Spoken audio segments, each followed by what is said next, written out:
اللہ الرحمن الرحیم۔ السلام علیکم ناظرین، آج کا بیان جو ہے وہ سیدھے اور الٹے ہاتھ سے کام کرنے کے بارے میں آپ صلی اللہ علیہ وآلہ وسلم کے ارشادات اور معمولات۔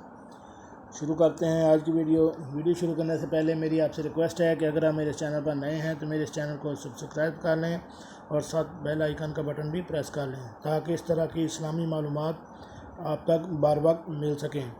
ویڈیو اچھی لگے تو اپنے دوستوں کے ساتھ اس کو واٹس ایپ اور فیس بک پر شیئر بھی کریں۔ جی ناظرین، حضرت عائشہ رضی اللہ تعالیٰ عنہ بیان فرماتی ہیں کہ حضور صلی اللہ علیہ وآلہ وسلم سیدھا ہاتھ وضو اور کھانے پینے کے لیے استعمال فرماتے تھے اور بایاں ہاتھ استنجا اور ان جیسے کاموں کے لیے استعمال کرتے تھے۔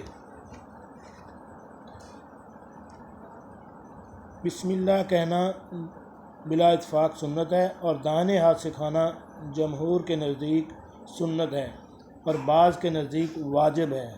حضور صلی اللہ علیہ وآلہ وسلم کا حکم ہے کہ دائیں ہاتھ سے کھاؤ اور دائیں ہاتھ سے پیو، اس لیے کہ بائیں ہاتھ سے شیطان کھاتا ہے اور شیطان پیتا ہے۔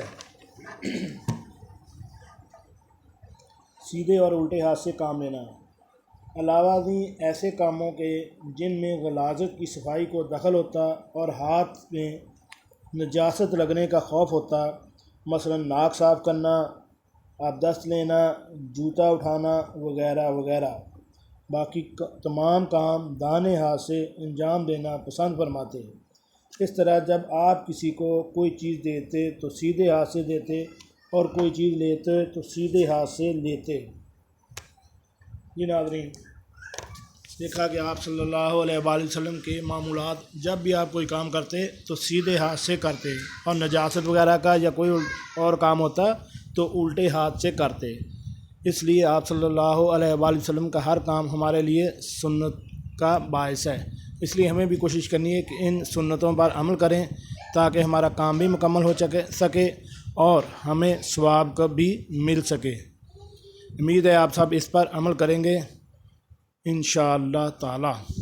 جی ناظرین، کیسے لگی آج کی ہماری ویڈیو؟ امید ہے آپ کو پسند آئی ہوگی۔ ملتے ہیں ایک نئی ویڈیو کے ساتھ۔ السلام علیکم۔